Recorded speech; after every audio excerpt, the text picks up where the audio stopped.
నమస్తే అండి.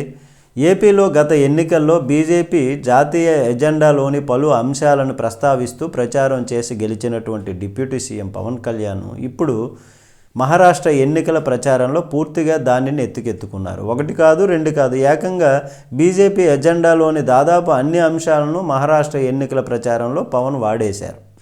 తద్వారా బీజేపీ ఎజెండాను అమలు చేసేందుకు ఎంచుకున్న బ్రాండ్ అంబాసిడర్గా ఇప్పుడు పవన్ కనిపిస్తున్నారు. ఇదంతా పక్కా ప్లానింగ్ ప్రకారమే జరుగుతోంది.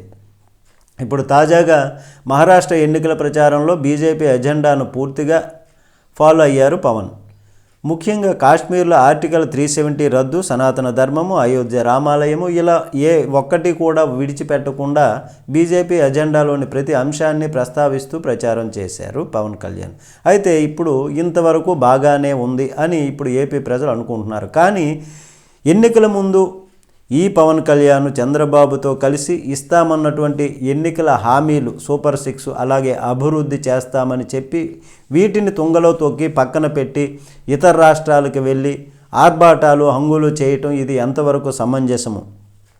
అతను వరకు మాత్రం అది బాగానే ఉండొచ్చు, అది తప్పు లేదు ఆ విధంగా. కానీ దీన్ని విస్మరించి దీన్ని పక్కన పెట్టేసి ఆ బాధ్యతను విస్మరించి ఈ విధంగా ఎంతవరకు సమంజసము అనేటటువంటి విధంగా ఇప్పుడు సర్వత్రా విమర్శలు వస్తున్నాయి.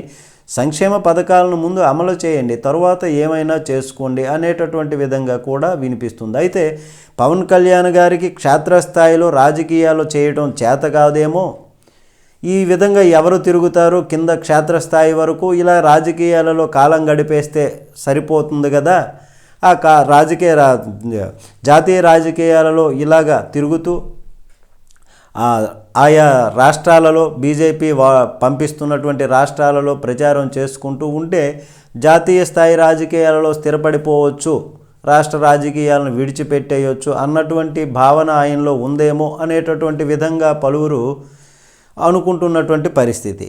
అయితే దీనికి పవన్ కళ్యాణ్ గారు ఆయన వ్యక్తిగతంగా ఏమనుకుంటున్నారో తెలియదు. కానీ అయితే రాష్ట్రంలో వాళ్ళు ఎన్నికల ముందు హామీలు ఇచ్చినటువంటి వాటిని అమలుపరిచేటటువంటి బాధ్యత పవన్ కళ్యాణ్ గారికి కూడా, డిప్యూటీ సీఎంగా ఆయనకు ఒక మంత్రిగా కూడా అప్పుడు ప్రచారంలో చేసినటువంటి బాధ్యత, ఆయన తీర్చవలసినటువంటి బాధ్యత ఆయన పైన కూడా ఉంది.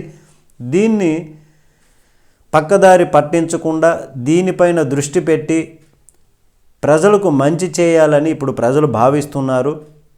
అలాగే ఇవన్నీ చూసుకుంటూ జాతీయ రాజకీయాలు చేసుకున్న సమస్య కాదు అనేటటువంటి విధంగా అందరూ కూడా భావిస్తున్నటువంటి విషయం. అయితే దీనికి పవన్ కళ్యాణ్ గారు ఏ విధంగా ఆయన ప్లాన్ ఉంది, ఎలా ఉంది అన్నటువంటిది తెలియరావాల్సి ఉంది. అయితే ఈ విషయాన్ని మహారాష్ట్ర ఎన్నికల్లో తమ జాతీయ ఎజెండాను ఓటర్లలోకి తీసుకెళ్లేందుకు బీజేపీతో పాటు దాని మిత్రపక్షాలు తడబడుతున్నాయి.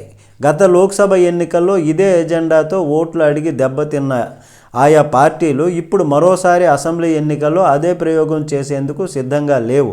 ఇలాంటి సమయంలో పవన్ రూపంలో బీజేపీకి ఒక మంచి అస్త్రం దొరికింది. దీంతో తమ ఎజెండాను పవన్తో చెప్పించడం ద్వారా సనాతన ధర్మంతో ఆయన మొదలుపెట్టినటువంటి కాషాయ